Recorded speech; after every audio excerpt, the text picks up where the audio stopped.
¿sí?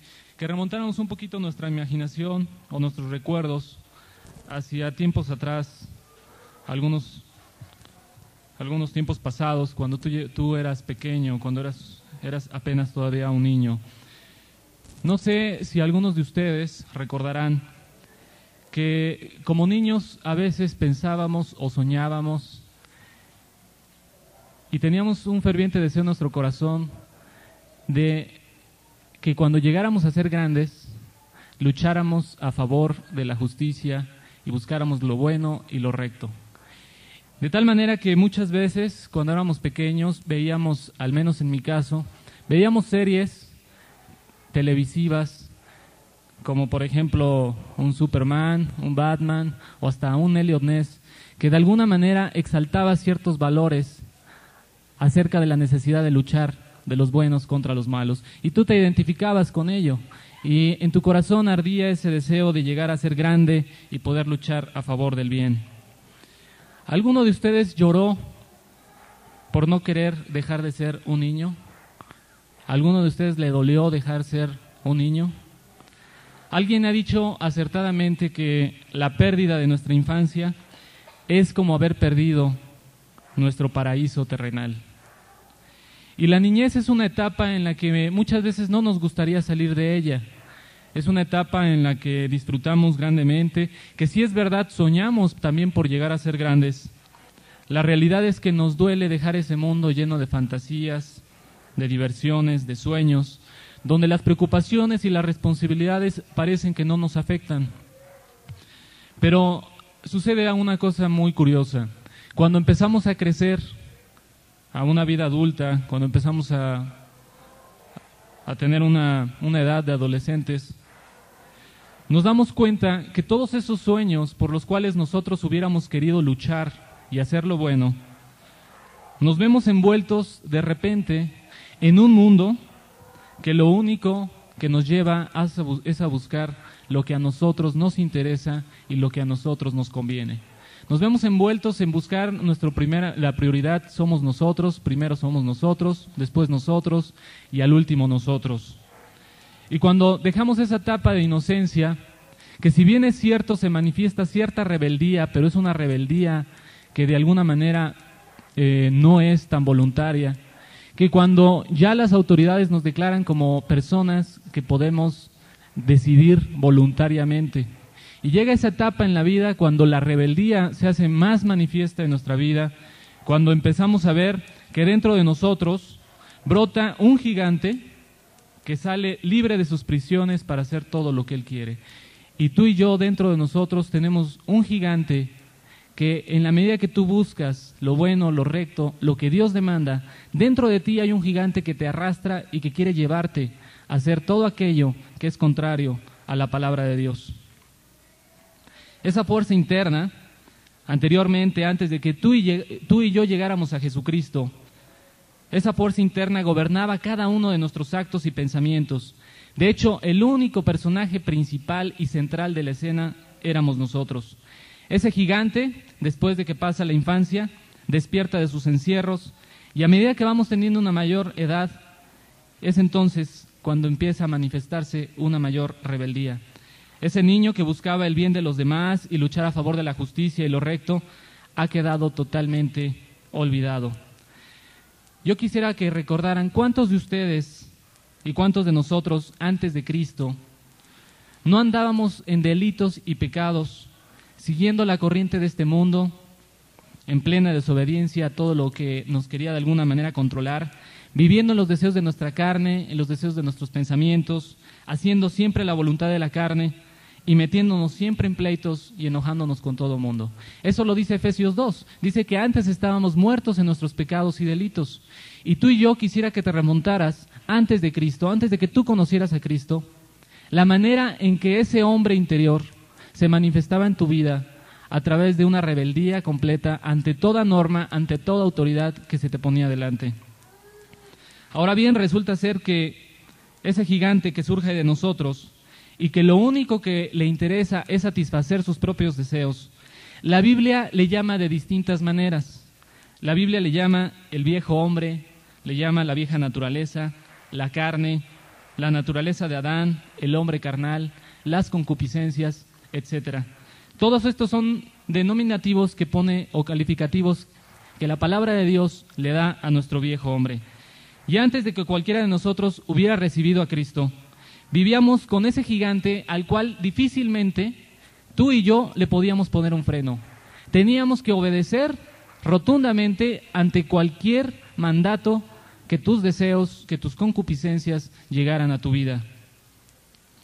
La Biblia afirma en 2 Corintios 5:17 que el que está en Cristo, nueva criatura es, y que las cosas viejas pasaron, y he aquí todas son hechas nuevas. Y ahora en Cristo tenemos un nuevo hombre que busca hacer las cosas que le agradan a Dios. Y aquí es precisamente donde va a comenzar nuestro tema central de esta predicación. El título se llama El cristiano y su lucha con el antiguo hombre. El cristiano y su lucha con el antiguo hombre. En esta predicación vamos a ver la realidad de nuestra nueva naturaleza, pero también vamos a ver la realidad de nuestra vieja naturaleza que sigue haciéndose presente todos los días de nuestra vida. Vamos a dividir nuestro estudio en 3 partes. Nuestra verdadera posición en Cristo, es la primera de ellas. La segunda va a ser nuestra verdadera lucha en Cristo. Y la tercera va a ser nuestra verdadera victoria en Cristo. Y para poder entrar en nuestro tema, yo les voy a pedir que oremos al Señor para que nos dé espíritu de sabiduría y de revelación en el conocimiento de Él y de su palabra. Inclinemos nuestros rostros. Señor, en esta mañana bien sabemos que cada uno de nosotros, en su mayoría, hemos hecho una decisión por tu Hijo Jesucristo. Sin embargo, día tras día nos enfrentamos con un enemigo que mora dentro de nosotros, un enemigo que tú le llamas el viejo hombre, la naturaleza pecaminosa, que muchas veces nos quiere arrastrar y nos quiere llevar, Señor, a cometer pecados, hábitos pecaminosos, que lo único que quieren hacer es romper esa comunión que tenemos contigo. Queremos pedirte, Dios, que en este tema que hemos de desarrollar, el cristiano y su lucha con el viejo hombre, podamos comprender primeramente cuál es la perspectiva, de qué manera tú nos miras, Señor, y también qué elementos nos has dado para enfrentar esa lucha, y de qué manera podemos experimentar realmente la victoria que hay ya en tu Hijo Jesucristo. Ponemos en tus manos este tema, ponemos en tus manos este tiempo que hemos de pasar juntos estudiando tu palabra, para que tú nos despiertes nuestra mente, nos des la sabiduría, el entendimiento para poder recibirla, para poder aceptarla en nuestro corazón y ponerla por obra. En tus manos ponemos este tiempo en el nombre de Jesús. Amén, Señor. Pues bien, vamos a ver nuestra primera parte de nuestro tema, el cristiano y su lucha con el antiguo hombre. Y nuestra primera parte es nuestra verdadera posición en Cristo. Yo les voy a pedir que me acompañen a Romanos, capítulo 6, que va a ser uno de nuestros textos claves. Romanos, capítulo 6, del versículo 1 al versículo 6.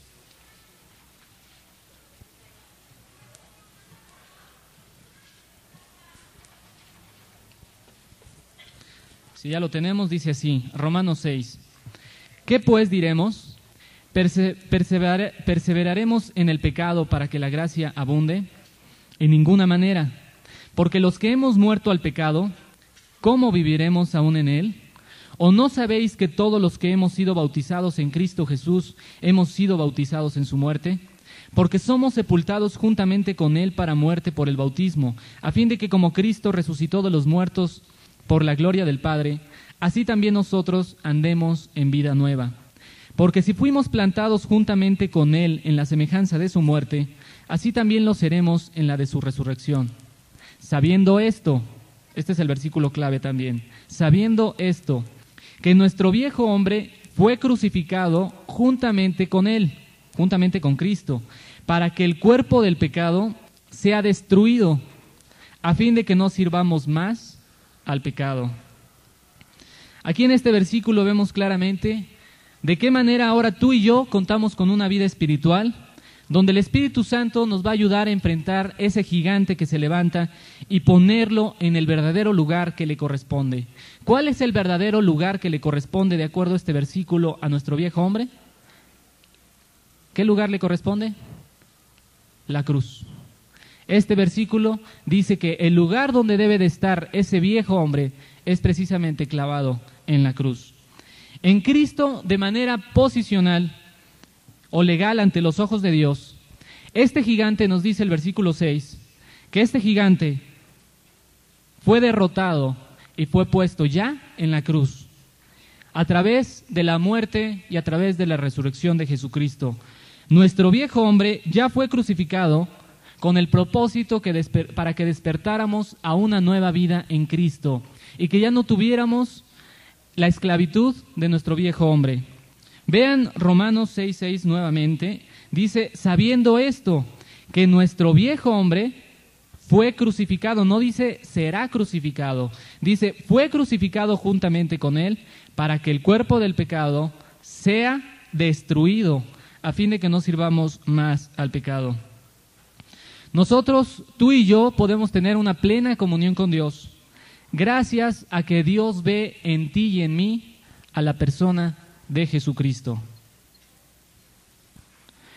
Si tú te puedes acercar a Dios y puedes llegar con Él en oración, Dios no te escucha por tus buenas costumbres, o Dios no te escucha a ti solamente por tus buenas obras.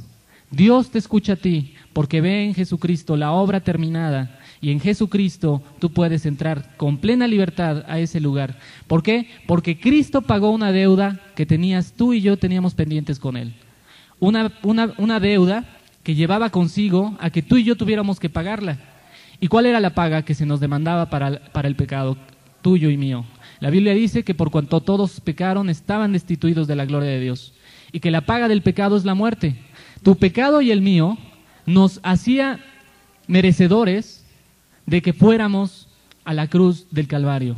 Y en lugar de que tú y yo fuéramos a la cruz del Calvario, alguien tomó nuestro lugar. Ese fue Jesucristo. Jesucristo tomó ese lugar y al ser crucificado en esa cruz, pagó y saldó la cuenta pendiente que tú tenías con Dios. De tal manera que ahora podemos acercarnos a Dios confiadamente, pero gracias al derramamiento de la sangre de su Hijo Jesucristo.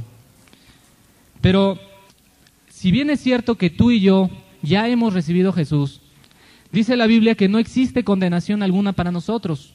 No existe condenación alguna. Tú y yo en Cristo ya tenemos una posición que nos hace ser completos. Dice Colosenses que los que estamos en Cristo estamos completos en Él. Posicionalmente, a los ojos de Dios, somos santos, somos puros, no tenemos mancha alguna, somos perfectos, estamos santificados sin error alguno. Sin embargo, dice que posicionalmente el hombre viejo, según Adán, ha sido completamente destruido en la cruz. Yo quisiera que me acompañaran a Colosenses capítulo 3 para que vieran esta verdad. Dios nos ve en una perspectiva diferente a la que tú puedes verte en esta mañana. Colosenses 3 nos va a decir de qué manera Dios te ve a ti y me ve a mí. Colosenses 3 está después de Efesios, de Filipenses, está Colosenses capítulo 3. Dice así, Colosenses 3:1: si pues habéis resucitado con Cristo, buscad las cosas de arriba donde está Cristo sentado a la diestra de Dios. Poned la mira en las cosas de arriba, no en las de la tierra, porque habéis muerto y vuestra vida está escondida con Cristo en Dios. Cuando Cristo vuestra vida se manifieste, entonces vosotros también seréis manifestados con Él en gloria. Estos versículos dicen que tú has muerto. ¿Sí o no dice esto? Tú y yo hemos muerto. ¿Dónde está tu vida? ¿Dónde? ¿Está aquí? ¿En el cine? ¿Está escondida en dónde? En Cristo. Dice que Cristo está sentado a la diestra de Dios. Ahí está tu vida escondida en Cristo. Dice que tú ya moriste, que tú ya resucitaste. Pero ¿cómo es posible si yo todavía no experimento eso? O sea, ¿de qué manera es esto una realidad? Pues bien, para Dios esto es una realidad. Y lo vamos a explicar un poquito más adelante. Acompáñenme a Efesios, donde vamos a ver de qué manera Dios nos está mirando. Efesios 2, versículo 4 al 7. Efesios 2, del 4 al 7. Efesios 2. Pero Dios, que es rico en misericordia, por su gran amor con que nos amó, aun estando nosotros muertos en pecados, nos dio vida juntamente con Cristo, por gracia sois salvos, y juntamente con Él nos resucitó, y asimismo nos hizo sentar ¿en dónde? En los lugares celestiales con Cristo Jesús, para mostrar en los siglos venideros las abundantes riquezas de su gracia en su bondad para con nosotros en Cristo Jesús. ¿Cómo ven? Nuestra vida está escondida en Cristo, y nuestra vida, dice la palabra, que nos hizo sentar en lugares celestiales con Cristo Jesús. Para Dios, esta posición, lo que está manifestando aquí la palabra de Dios, para Dios es tan real como el hecho de que tú estés aquí en esta mañana sentado. Es tan real como el aire que tú y yo respiramos. Para Dios esto es una realidad. Pero ahora viene la pregunta del siglo, o la pregunta de los 64,000. ¿Acaso en nuestra vida práctica, somos realmente así? ¿Quién que levante con toda confianza su mano, sin pena?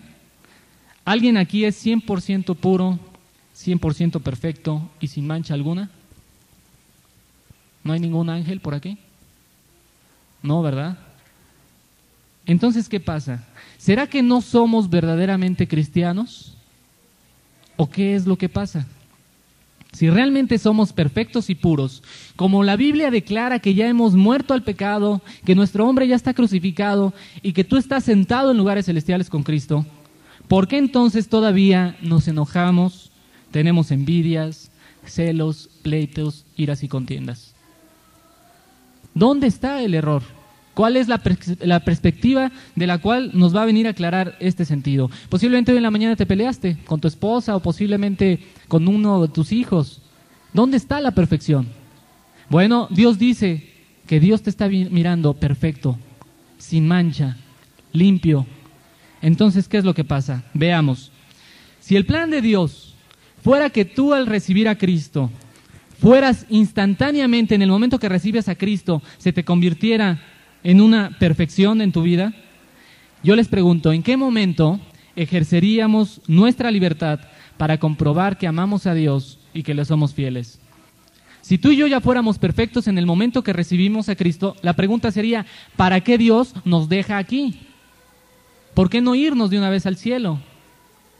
Pero la realidad es que Dios nos permite todavía quedarnos aquí en este planeta llamado Tierra, porque Dios tiene un propósito y un plan una vez que tú has hecho una decisión por Jesucristo. Si ya bien vimos que posicionalmente somos perfectos, la realidad es que todos los días tú y yo luchamos con ese gigante que quiere dominarnos.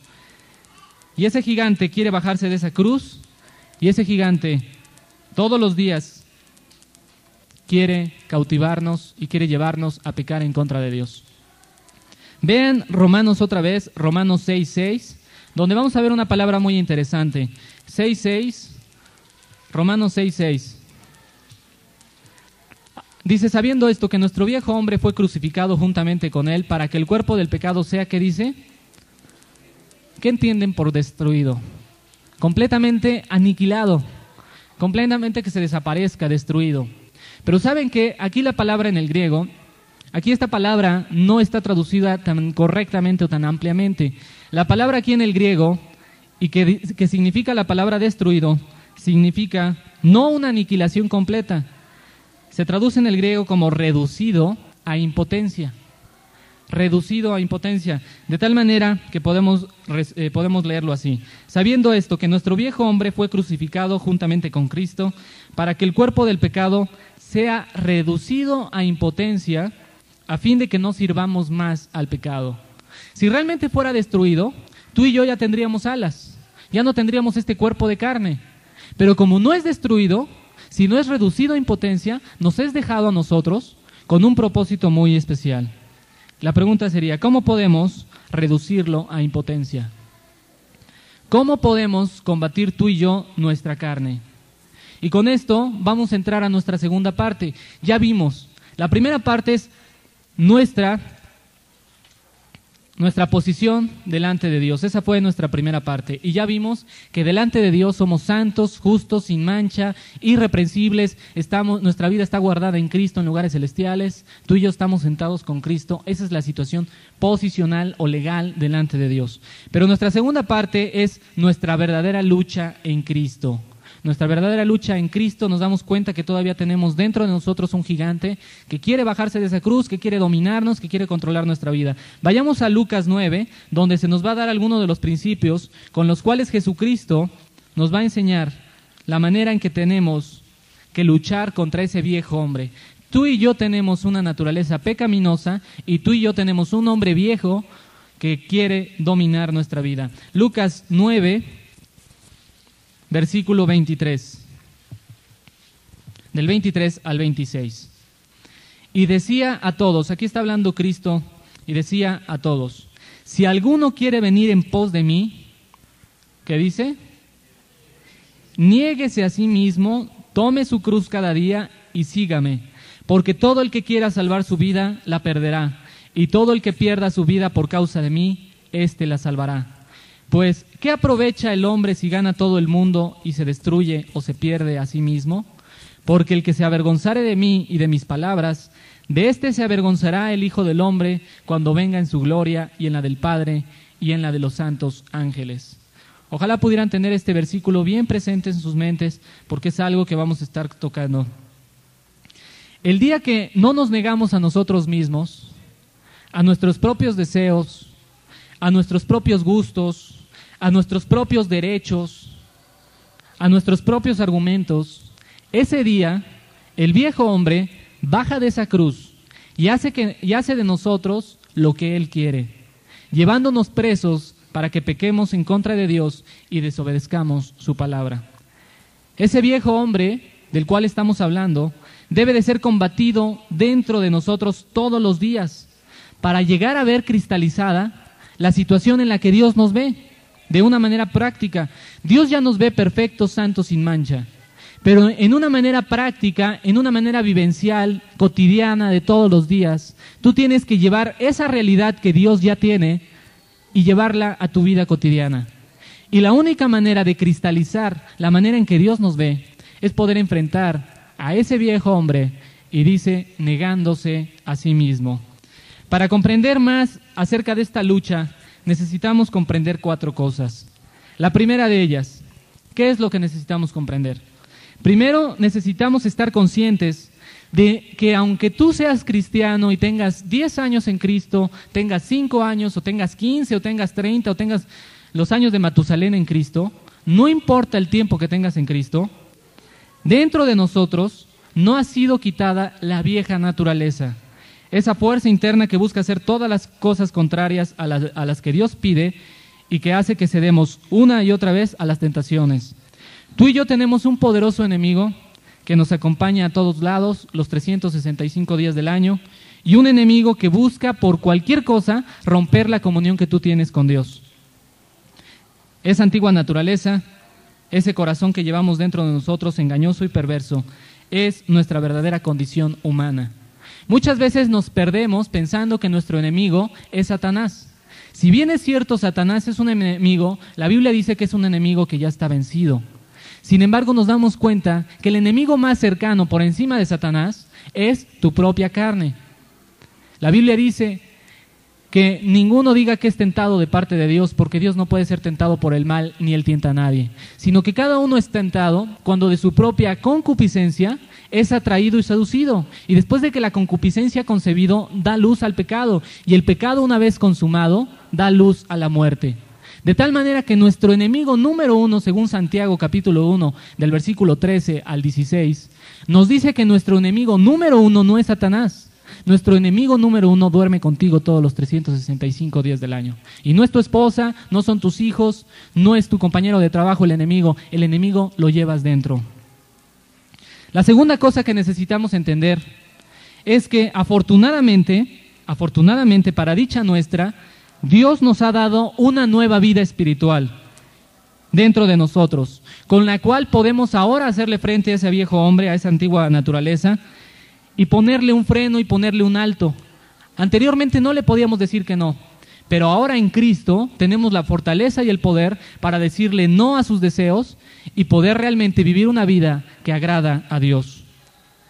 Y la tercera cosa que debemos de comprender es que esta lucha entre la carne y el espíritu, de la cual nos habla Gálatas 5:16, que nos dice que hay una lucha entre la carne y el espíritu, debemos de comprender que la carne buscará hacer lo que a Dios le desagrada y el espíritu buscará siempre hacer lo que a Dios le agrada.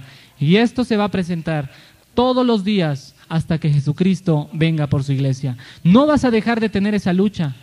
Esa lucha la vas a dejar de tener hasta que recibas un cuerpo glorificado, hasta que Jesucristo venga en las nubes y tú seas llevado juntamente con Él. No antes, y que esto quede claro.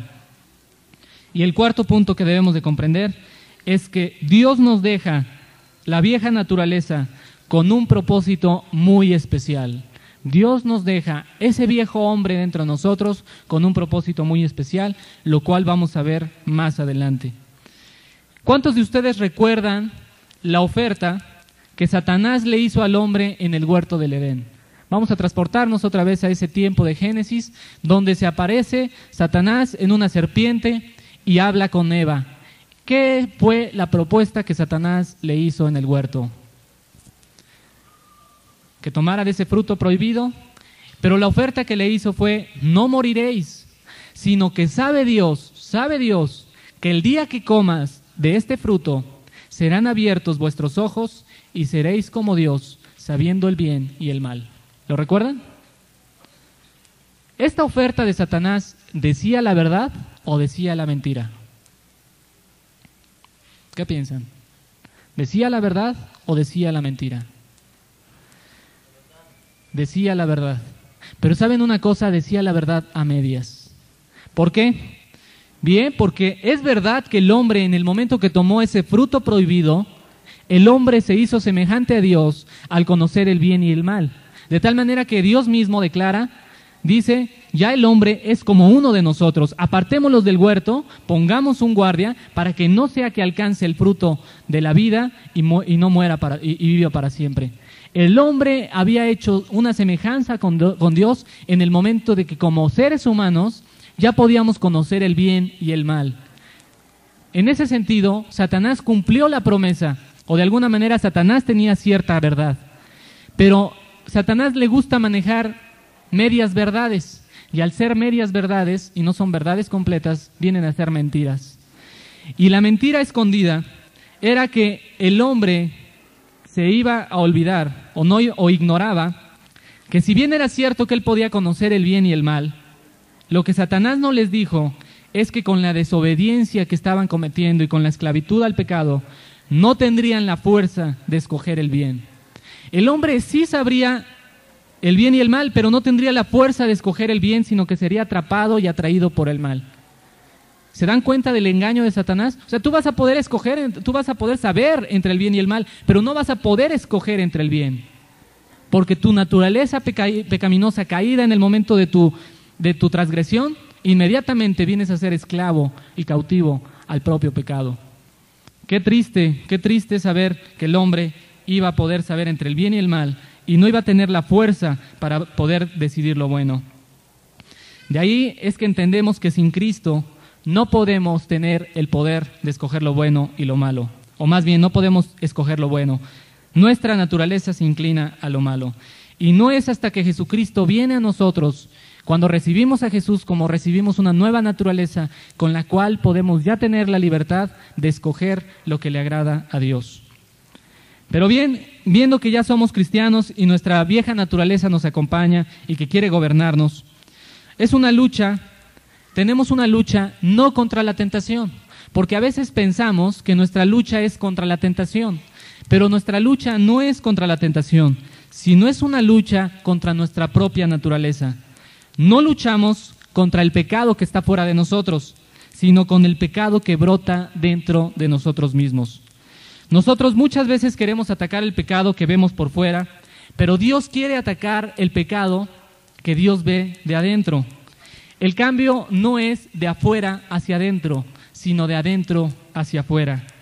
Todas las organizaciones sociales en todo el mundo, algunos que tratan de combatir algunos vicios que luchan contra la estabilidad o la salud pública, muchas veces afectan o atacan este problema sin comprender el verdadero trasfondo y el verdadero problema en el que se encuentran. Por ejemplo, los alcohólicos anónimos, los neuróticos anónimos, los comedores compulsivos, los psicólogos, tratan muchas veces de solucionar solo los síntomas de la enfermedad. Ignoran que el problema del hombre es un problema espiritual y que su problema tiene que ver con su condición y con su naturaleza pecaminosa. Quiero que entiendan un concepto muy claro. El hombre no es pecador porque comete pecados. El hombre no es pecador porque cometa pecados, sino porque el hombre es pecador, por eso el hombre comete pecados. Otra vez, el hombre comete pecados porque es pecador. O sea, el hombre comete pecados porque es pecador. El borracho,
aunque deje de beber y nunca vuelva a tomar una copa, no con ello deja el pecado. Posiblemente ya no beba, pero en vez de eso va a seguir fornicando o va a seguir haciendo fraude. De tal manera que Dios no quiere que dejes tu borrachera o Dios no quiere que dejes ese pecado. Lo que Dios quiere es que tu corazón se lo entregues a Él y como consecuencia de que tu corazón está en las manos de Dios, no tendrás problemas ni con la borrachera ni con otros tantos pecados. Como consecuencia de tu comunión con Dios, como consecuencia de tu interrelación con Dios, y entonces tus actitudes, tus efectos que están causando tu naturaleza pecaminosa se van completamente a minorar y a quitar de tu vida. Pero Dios ataca el problema de a fondo. Jesucristo viene a afectar nuestra vida y viene a tocar ese problema, pero desde la raíz, desde lo más profundo de nosotros, de nuestra persona. Vamos a entrar a nuestra tercera y última parte. Ya vimos la primera parte, nuestra posición delante de Dios. ¿Cómo nos ve Dios? Como santos, justos, limpios, perfectos, sentados en los lugares celestiales con Cristo. Nuestra vida está escondida en Cristo. Ahí esa es la posición en la que Dios nos ve. Pero ahora ya vimos nuestra verdadera lucha en Cristo. ¿Cuál es esa lucha? Que nosotros queremos obedecer, que nosotros queremos servir al Señor, que nosotros queremos agradar a Dios, pero dentro de nosotros hay un gigante, dentro de nosotros hay una vieja naturaleza que quiere levantarse y que no quiere morir. A lo cual Dios nos pide que necesitamos negarnos a nosotros mismos. Y nuestra tercera parte va a ser nuestra verdadera victoria en Cristo. Nuestra verdadera victoria en Cristo. Ya vimos como cristianos, Dios quiere que enfrentemos nuestra lucha contra nuestra vieja naturaleza de una manera profunda y radical, si queremos realmente experimentar la victoria. Y vamos a 1 de Pedro 4, donde vamos a ver cuál es la manera en la que nosotros debemos de enfrentar nuestra lucha contra esa vieja naturaleza. Ya vimos la necesidad de negarnos a nosotros mismos, pero vamos a ampliar un poquito más la perspectiva de esa lucha que tenemos en contra del pecado, en contra de nuestra naturaleza. 1 de Pedro, capítulo 4, versículo del 1 en adelante. Puesto que Cristo ha padecido por nosotros en la carne, vosotros también armaos del mismo pensamiento, pues quien ha padecido en la carne terminó con el pecado, para no vivir el tiempo que resta en la carne, conforme a las concupiscencias de los hombres, sino conforme a la voluntad de Dios. Baste ya el tiempo pasado para haber hecho lo que agrada a los gentiles, andando en lascivias, concupiscencias, embriagueces, orgías, disipación y abominables idolatrías. A estos les parece cosa extraña que vosotros no corráis con ellos en el mismo desenfreno de disolución y os ultrajan. Pero ellos darán cuenta al que está preparado para juzgar a los vivos y a los muertos. Hasta ahí. Ellos darán cuenta al que está preparado para juzgar a los vivos y a los muertos. Lo primero que debemos de tener en cuenta, según este versículo, en el versículo 1, nos dice que quien ha padecido en la carne, terminó con el pecado. Porque Jesucristo también tuvo que padecer en la carne para poder terminar con el pecado. Esta lucha entre la carne y el espíritu es una lucha para valientes y se tiene que pagar un precio muy alto. Este precio solo es posible pagarlo cuando uno ama realmente de corazón a Dios, lo ama por encima de cualquier otra cosa en el mundo. El padecer en la carne no es nada fácil, es una de las cosas más difíciles. Es verdad que muchas veces cuando damos el plan de salvación, se comenta y se dice acertadamente que la salvación es gratis, porque en verdad lo es. Y que la salvación no te cuesta nada y que recibe a Cristo. Es verdad, la salvación no te cuesta nada a ti. Pero la realidad es que la salvación tuvo un precio muy alto. Y esa salvación costó la preciosa sangre de Jesucristo. Dios tuvo que pagar un precio muy alto para que tú y yo tuviéramos una salvación gratuita. Pero eso no quiere decir, el hecho de que tú la recibas gratuitamente, no quiere decir que no haya tenido un precio. Fue un precio muy alto. Y de tal manera,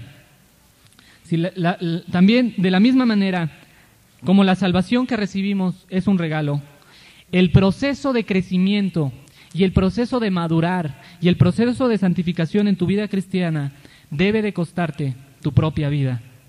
El padecer en la carne es experimentar la humillación de tu yo o de tu ego.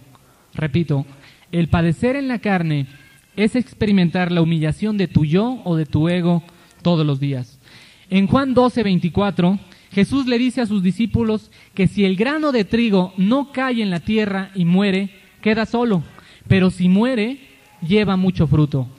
O sea, una semilla, si tú la dejas en la tierra y no muere la semilla para producir nuevamente fruto, esa semilla no va a servir para nada, va a quedar ahí arrumbada en el piso. Pero no es hasta que la semilla muere dentro de la tierra y empieza a producir una nueva vida.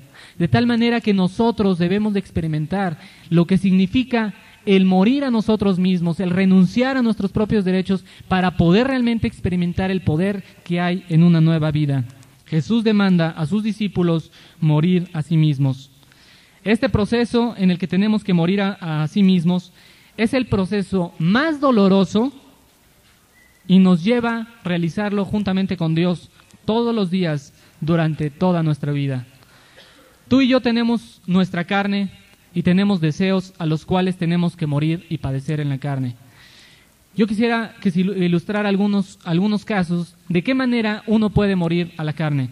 Cuando tienes ese deseo profundo por un vestido como mujer, o posiblemente por esos tenis, o por esos zapatos, o por ese saco como hombre, que viste en ese aparador y que sabes que no lo necesitas, pero que es algo que te gusta y que te llamó mucho la atención y que te cautivó, ¿qué haces? Yo te pregunto, ¿qué haces si sabes que no tienes dinero? ¿Se lo entregas a Dios y le das gracias porque Él nunca te ha dejado sin vestido y sin sustento? ¿O te molestas con Dios y contigo y con tu esposo, con tu esposa, con tu hijo y buscas a toda manera y a toda costa conseguirlo? No importa que te endeudes o qué tengas que hacer para conseguirlo. O se te va el sueño por las noches pensando en ese vestido y piensas que Dios nunca te da nada bueno. ¿Qué haces tú? ¿Mueres a ti mismo? ¿Padeces en la carne? ¿Y aceptas la bendición de Dios? Porque muchas veces nuestra naturaleza acusamos a los judíos y decimos, ¿cómo es posible que después de haber visto la nube y después de que se les abrió el mar rojo todavía estén reclamando porque no tienen agua? Bueno, de igual manera, nosotros hemos recibido una salvación muy grande en Jesucristo y cuando padecemos necesidad, lejos de confiar en Dios y decirle, Señor, gracias porque yo sé que tú me sustentas y que no hay justo desamparado que su descendencia mendigue pan, lo primero que surge en nosotros es nuestra carne, nuestra rebeldía, y empezamos a quejarnos, empezamos a estar inconformes y empezamos a acusar aún en nuestro corazón a Dios y a decirle, Señor, ¿por qué no me das eso si realmente me amas? Y esa es nuestra naturaleza pecaminosa. Y nosotros debemos de aprender a identificarla para poderle llevar a la cruz del Calvario y poderla crucificar ahí juntamente con Cristo en tu experiencia diaria. ¿Qué haces cuando una mujer o un hombre más atractivo o más atractiva y más joven que tu esposo o que tu esposa te hace insinuaciones de conquista en tu trabajo? Juegas con el pecado y lo acaricias en tu mente, permitiéndote tener una simple amistad con aquella persona, engañándote a ti mismo, creyendo que cuando las cosas se pongan más serias tendrás la fuerza de romper con esa amistad engañosa. O mueres a ti mismo y padeces en la carne. ¿Te separas totalmente de esa falsa amistad, sabiendo que tiene pretensiones para contigo? ¿Desechas esos pensamientos y los llevas a la cruz? ¿Mueres a ti mismo realmente? ¿Ustedes qué piensan? ¿Sansón padeció en la carne? ¿Sansón padeció en la carne? La verdad es que Sansón no padeció en la carne. Les voy a decir por qué no padeció en la carne. Sansón fue de los que pensó, ¿qué tanto es tantito? Cuando las cosas se pongan duras, romperé con esa relación. Y empezó a meterse con mujeres, llegó un momento en que conoció a Dalila y dijo, no, de esta yo me escapo. Y ¿saben qué? Dice la Biblia que Sansón no sabía que Dios ya le había dejado. Y dense cuenta la triste historia de Sansón, cómo terminó en las manos de Dalila, entregado a los filisteos para que le sacaran los ojos y después tuviera que ser muerto con los filisteos. Sansón nunca quiso y nunca estuvo dispuesto a morir a sí mismo y padecer en la carne y decir, esa mujer es filistea, y la Biblia dice que no os unáis con yugo desigual con los incrédulos, y aunque sea Miss Universo, no me voy con ella. Pero Sansón estuvo jugando con el pecado. Vean de qué manera Sansón empezó a jugar, que cuando se dirigió hacia camino hacia los filisteos, llevaba a sus padres y les dice, es que yo quiero que me den esta mujer y yo quiero que me acompañen porque me agrada. Y obligó a los padres a ir con ellos. Y en el camino, de repente, él se desvió del camino y por desviarse del camino, se encontró con un león, por desviarse del camino. Y tú y yo, cuando nos desviamos del camino, nos encontramos con un león que está rugiente, un león que quiere devorarnos, un león al cual le llama la Biblia Satanás. Pero ¿saben qué pasó con Sansón? Sansón le gusta jugar con los leones. Y agarró ese león, se puso a jugar con él, lo mató a ese león, no le importó que fuera de alguna manera una señal que Dios le estaba enviando para detenerlo y para decirle, te estás equivocando. Sin embargo, se quitó el estorbo, mató al león y llegó a conocer a su futura esposa, y después esa esposa la traiciona y después se mete con Dalila, en fin. Y podemos aprender una cosa, Sansón se estaba ocupando, y muchas veces como cristianos nos peleamos contra Satanás, pero nos olvidamos que nuestra verdadera pelea es con nosotros. Y Sansón se olvidó que tenía pasiones que tenía que entregar delante de Dios y que tenía que renunciar y que tenía que morir a ellas para que en un futuro Dalila no lo entregara a los filisteos. De tal manera que Sansón no padeció en la carne, él se recreó en la carne, él se deleitó en la carne. ¿Qué pasó con José? ¿José padeció en la carne? ¿Se acuerdan de Josecito?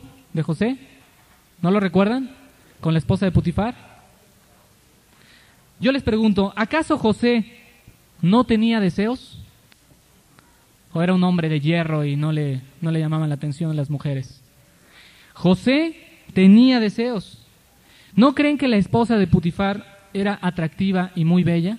¿No lo creen? Para poder ser esposa en un momento dado de uno de los más grandes líderes abajo del faraón. Él cuidaba los asuntos del rey. Él podría haber escogido de todos los harenes, pudo haber escogido la más bella. ¿Y saben una cosa? ¿Qué hizo José? Aprovechó que nadie lo veía y que le podría echar la culpa a Potifar y decir, bueno, ella es la que tomó la iniciativa, no yo. Eso es lo que hizo José. José padeció en la carne y se negó aún a sus propios deseos por amor a Dios. José estuvo dispuesto a quitarse aún la camisa, porque ya lo tenía agarrado a la camisa, se quitó la camisa, y aún a pesar de que él tuviera que salir desnudo, salió desnudo antes que caer en las manos de una mujer que lo llevaría a la destrucción y a la perdición. Porque él sabía que el pecado primeramente era en contra de Dios. Y él estuvo dispuesto a humillarse y a padecer en la carne. Cuando tú dejas de darle los placeres y los deseos que tu carne muchas veces te pide que le des, y que son placeres prohibidos, que la palabra de Dios te ha marcado claramente, y lo sigues haciendo, déjame decirte que lo único que estás haciendo es seguir cultivando un camino que te va a llevar tarde que temprano a tu propia destrucción. Uno de los ejemplos que podemos tener en Jesucristo es que Jesucristo se humilló a sí mismo. ¿Recuerdan cuando Jesús estuvo dispuesto a lavarle los pies a sus discípulos?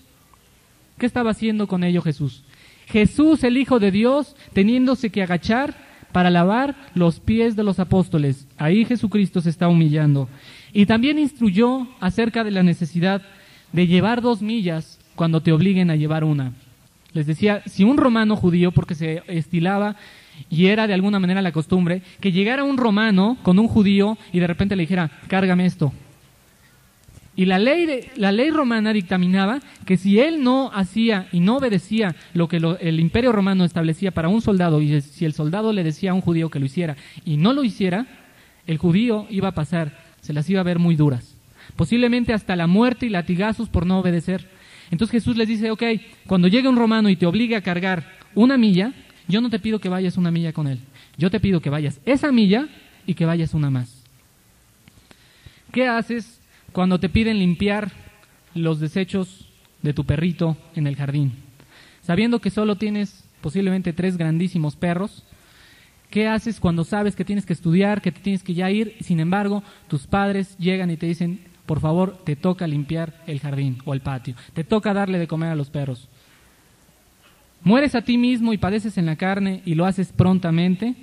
¿O tienen que ponerse en huelga de hambre tus papás para que accedas a obedecerlos? ¿Qué haces tú, hermana, que me escuchas, cuando te piden hacer de comer o de preparar el agua o lavar los trastes, aun cuando saben ellos que tienes un examen y que tienes que estudiar? ¿Mueres a ti mismo y padeces en la carne llevando esa 2 milla con gusto? Porque tampoco se trata de envenenar a tu familia con la comida y decir, bueno, voy a hacer la comida y la haces ahí a disgustas. O también haces el agua tipo suero, o rompes la vajilla para que no vuelvan a contar contigo. ¿Cómo enfrentas esa milla y esa 2 milla? ¿Qué haces cuando sabes que tienes que levantarte temprano a orar y ves la cama y ves el sueño y ves las cobijas calientitas y muy ricas? ¿Padeces en la carne y te quitas las cobijas y te levantas a buscar a Dios en oración? ¿Mueres a ti mismo? ¿Mueres a un tiempo de sueño para buscar al Señor? ¿Qué haces cuando de repente estás sirviendo en la iglesia o en tu casa o en tu trabajo y nadie reconoce tus logros o tus esfuerzos? Y aplauden a otra persona y reconocen los logros de otra persona, pero los tuyos no los reconocen. Te humillas y padeces en la carne y le das gracias a Dios, sabiendo que todo lo que haces, lo haces para Él y que de Él vas a recibir la recompensa. O te molestas con el mundo, con tu jefe, con tus compañeros, con tus hermanos, con tu familia. O buscas otra iglesia donde sí te reconozcan y te hagan honores y te den un gafete de servicio y de distinción. Te humillas a ti mismo. Le dices, Señor, gracias porque estás permitiendo esta humillación. ¿Qué haces cuando surge una discusión en tu matrimonio y sabes tú mismo que tienes la razón? Qué difícil es saber que cuando aún tienes la razón, Dios te demanda que vayas y pidas perdón. ¿Te humillas y padeces en la carne pidiendo perdón en busca de la reconciliación? ¿O dices, pues toda esta semana no te voy a hablar para que llegues conmigo y me pidas perdón? ¿De qué manera estamos haciendo que nuestra carne crezca o se aminore? Que nuestro viejo hombre muera o siga vivito y coleando. Todos los días, quiero que se lleven grabado esto a sus casas, todos los días existe una oportunidad para que nuestra vieja naturaleza se haga manifiesta. Y también existe una oportunidad todos los días para que la humillemos y la hagamos morir. Vean Primera de Pedro, capítulo 4, regresando a Primera de Pedro, capítulo 4, versículo 4. Dice que ya después de que tú has dejado esa vana manera de vivir, dice que a estos les parece, o sea, tus amigos con los que antes estabas de parranda, a estos les parece cosa extraña que vosotros no corráis con ellos en el mismo desenfreno de disolución y os ultrajan. La mofa y la burla siempre la recibirás de tus amigos, de tus compañeros de trabajo o de tu escuela y aún de tus propios familiares cuando tú estés buscando hacer el bien. ¿Sabes por qué te van a atacar? Aquí dice este versículo que te van a atacar y te van a decir, oye, ¿por qué? Es que muchas veces la gente en su egoísmo no soporta que alguien sea diferente a como él es y no soporta que tu estilo de vida manifieste sin palabras que ellos se encuentran en un error. Tu sola presencia los va a incomodar y se sentirán atacados si tú no haces lo mismo que ellos hacen. Si tú no fumas, ellos se van a molestar de que tú no lo hagas. Si tú no te acuestas con cualquier chica como ellos lo hacen en su escuela, se van a molestar contigo y te atacarán. Si no te embriagas con ellos, te van a rechazar. Si tú no robas y destruyes con ellos van a acabar tratando de destruir y robarte a ti, ya que tú no lo haces con ellos. El vivir una vida diferente, de rectitud, de limpieza delante de Dios, tiene su precio, y solo los valientes, dice la palabra, son los que lo arrebatan. Dice la palabra en 1 Timoteo, no lo busquen, dice 1 Timoteo, el que quiere vivir piadosamente padecerá persecución. Y si tú quieres vivir una vida cercana a Dios, si tú quieres vivir una vida piadosa, muchas veces vas a encontrarte con la oposición y con la corriente en contra tuya. En una ocasión me compartía una persona a quien estimo, me decía que me ilustraba esa lucha entre la carne y el espíritu, ilustrándomela a través de una pelota. El día que les toque ir de alguna manera a algún balneario o vayan a alguna alberca, recuerden este ejemplo. Si ustedes ven una pelota inflada de plástico, se van a dar cuenta que esa pelota flota sobre el agua y es lo más natural y lo más fácil que esa pelota puede hacer. O sea, es una vida que puede llevar la pelota normal. Y tú y yo vamos a identificarnos con esa pelota. Esa pelota, antes de Cristo, flotábamos junto con todo mundo, con la corriente de este mundo, hacíamos lo que el mundo hacía, con la corriente del mundo, con las modas, con el vocabulario, con las diversiones, con todo lo que el mundo hacía, nosotros andábamos ahí flotando, a gusto ahí sobre el agua. No nos dábamos cuenta que esa vida nos llevaba a la destrucción, porque hay caminos que parecen derechos, pero su fin es camino de muerte. Y ahí está la pelota. Pero llega un momento en que Jesucristo llega a nuestra vida y nosotros quisiéramos que nos quedáramos con el aire que tiene la pelota y que Dios nos quitara la capa de plástico, porque esa capa de plástico nos estorba para vivir una vida sobrenatural. Y Dios nos lleva a vivir una vida sobrenatural y hace que esa pelota la sumerjamos en el fondo del agua, de esa alberca, ¿y qué pasa? En el momento que la metemos, empezamos a sentir oposición. ¿Por qué? Porque es una vida sobrenatural el que esa pelota esté debajo del agua. Y Dios nos pide que vivamos una vida diferente y sobrenatural. Y nos metemos esa pelota y encontramos oposición. Y es hasta que tú estás ahí sometiéndote a la voluntad de Dios, como todas las cosas surgen para bendición. Pero no basta o no deja de ser el momento en que si tú te descuidas y sueltas tus manos, ¿qué pasa? ¿Qué pasa si sueltas tus manos? La pelota salta por los aires y se hace evidente muchas veces tu pecaminosidad, mucho más que antes que estabas en el mundo. Antes sin Cristo posiblemente ahí la llevabas en tus pecados, pero cuando vienes a Cristo y te vives una vida sobrenatural y te descuidas, los resultados pueden ser a veces más desastrosos. En la iglesia de Corinto había un hombre cristiano que se había metido con la propia esposa de su papá. Había cometido hechos completamente vergonzosos que ni aún las personas que estaban en Corinto sin Cristo lo hacían. ¿Por qué? Porque cuando tú vienes a una vida sobrenatural y te descuidas, la carne relincha y la carne salta. Por eso es importante que debamos tener presente. Vayamos a Romanos capítulo 8. Para vivir esa vida sobrenatural necesitamos Romanos 8. Si me dicen qué tiempo llevo porque me perdí el... Romanos 8. Romanos 8. Vean el versículo 5. 8:5. Porque los que son de la carne piensan en las cosas de la carne, pero los que son del Espíritu en las cosas del Espíritu. Porque el ocuparse de la carne es muerte, pero el ocuparse del Espíritu es vida y paz. Por cuanto los designios de la carne son enemistad contra Dios, porque no se sujetan a la ley de Dios, ni tampoco pueden. Y los que viven según la carne no pueden agradar a Dios. Mas vosotros no vivís según la carne, sino según el Espíritu, si es que el Espíritu de Dios mora en vosotros. Y si alguno no tiene el Espíritu de Cristo, no es de él. Pero si Cristo está en vosotros, el cuerpo en verdad está muerto a causa del pecado, mas el Espíritu vive a causa de la justicia.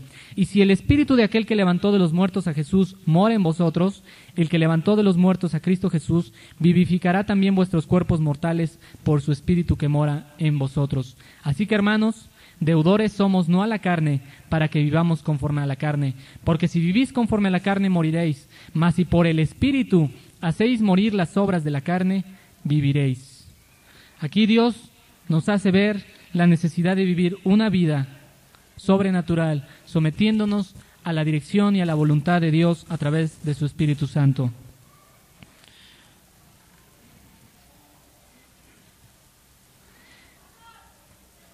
La aeronáutica, que es la ciencia o el arte de la navegación aérea, se encontró con un estorbo o con un impedimento para llevar a cabo los desplazamientos aéreos de sus naves. Este estorbo eran las propias corrientes de aire y el aire mismo. La aeronáutica no se detuvo ante ese estorbo, sino que aprovechó al máximo la dificultad y la convirtió para su propio provecho. Y lograron así la construcción de lo que conocemos hoy como turbinas. Este avance significa aprovechar la oposición del aire para producir un mayor impulso de la nave. De tal manera que la aeronáutica pudo lograr que a mayor oposición del aire, ellos pudieran tener un mayor impulso. El apóstol Pablo, hace casi más de 2000 años, antes había descubierto este mismo principio que Dios quiere que aprendiéramos. Vayamos a Segunda de Corintios. Segunda de Corintios. Si tú piensas, hermano, que me escuchas, que tú tienes un estorbo muy grande, que es tu carne, tu vieja naturaleza, y que es muy manifiesta y muy evidente, y que tú dices que yo no puedo seguir siendo cristiano, yo no puedo seguir la vida cristiana porque realmente tengo una pecaminosidad que me arrastra y me lleva a vivir todo aquello que Dios le desagrada. Bueno, te voy a mostrar con la palabra de Dios cómo puedes aprovechar tu propia pecaminosidad para acercarte más cerca de Dios. Segunda de Corintios 12, del 7 en adelante. Segunda de Corintios 12, del 7 en adelante. Y para que la grandeza de las revelaciones no me exaltase desmedidamente, me fue dado un aguijón en mi carne, un mensajero de Satanás que me abofeteé para que no me enaltezca sobremanera. Respecto a lo cual 3 veces he rogado al Señor que me lo quite de mí. Y me ha dicho, bástate mi gracia, porque mi poder se perfecciona en la debilidad. Por tanto, de buena gana me gloriaré más bien en mis debilidades, para que repose sobre mí el poder de Cristo. Por lo cual, por amor a Cristo, me gozo en las debilidades, en afrentas, en necesidades, en persecuciones, en angustias, porque cuando soy débil, ¿qué dice? Cuando soy débil, soy fuerte. El apóstol Pablo descubrió que a mayor debilidad, mayor dependencia de Dios. Dios nos ha dejado nuestra naturaleza y ha dejado ese estorbo o esa oposición o ese impedimento que es nuestra carne, nuestras pasiones, nuestra vieja naturaleza, para que la aprovechemos y la convirtamos en una fuente de energía que nos va a impulsar a buscar mayores alturas con Dios. Esa profunda debilidad que tú tengas en tu carne debe de llevarte a un sometimiento más profundo con Dios y a su palabra, buscando solo su gracia a través de la oración. Para terminar, yo te voy a decir 3 pasos que tú debes de desarrollar para poder tener esta lucha con tus pasiones, con tu ira, con tus pleitos, con tus celos, con tu enojo, con tu mentira, etcétera, etcétera. Primero, lo que necesitas comprender es Hebreos capítulo 4, versículo 14. Cuando tengas enfrente la tentación, o cuando tengas enfrente la lucha con tus pasiones, es lo que dice este versículo, Hebreos 4 del 14 al 16. Por tanto, teniendo un gran sumo sacerdote que traspasó los cielos, Jesús el Hijo de Dios, retengamos nuestra profesión. Porque no tenemos un sumo sacerdote que no pueda compadecerse de nuestras debilidades, sino uno que fue tentado en todo según nuestra semejanza, pero sin pecado. Acerquémonos pues confiadamente al trono de la gracia, para alcanzar misericordia y hallar gracia para el oportuno socorro. Cuando estés enfrente de la tentación, lo primero que Dios quiere que hagas es que vayas a depender en Él en oración. Diga, Señor, yo te pido que tú me ayudes, confiésale lo que sientes, confiésale, arrepiéntete de tus deseos o de tus pecados, pídele perdón y pídele que te ayude a responder adecuadamente a esa tentación. Si tú le pides ayuda, en ese momento Dios te la va a brindar. Lo segundo que tú debes de hacer es someterte a los principios de Dios en su palabra y ser obediente en cumplir con lo que Dios te ha establecido. No le digas, Señor, por favor, quítame esta muchacha inconversa, por favor. No, aquí la Biblia dice que no te unas con yugo desigual. Ahí Dios no te va a quitar esa muchacha. Lo que tú necesitas es tomar una decisión en obediencia a la palabra y marcar realmente tus limitaciones o tus limitantes claramente y hacerle ver que tú eres cristiano y que buscas al Señor. Y llevar simple y sencillamente una amistad que procure llevarla a Cristo, pero nada tratar de que, bueno, la voy a convertir para que después agua a mi molino. No hay tal cosa como eso. Tus motivos deben ser limpios y cristalinos. Y tercero, debes de estar dispuesto a morir a ti mismo. Padecer en la carne es renunciar a todo aquello que rompa tu comunión con Dios. Recuerda solamente que el mundo pasa y sus deseos, pero el que hace la voluntad de Dios permanece para siempre. No existe sustituto del tiempo que hemos de pasar junto con Dios en la lectura y en la obediencia a su palabra. Lo que sembramos es lo que tarde que temprano vamos a recoger. Ojalá que renazca en tu corazón ese deseo que tenías como niño en tu infancia, que tenías ese deseo de luchar por la justicia y de todo lo que fuera bueno. Y ahora en Cristo y con el poder de su fuerza, te dediques a seguir la justicia, tal como dice Pablo en Romanos capítulo 6. Capítulo 6, dice Romanos 6, versículo 19.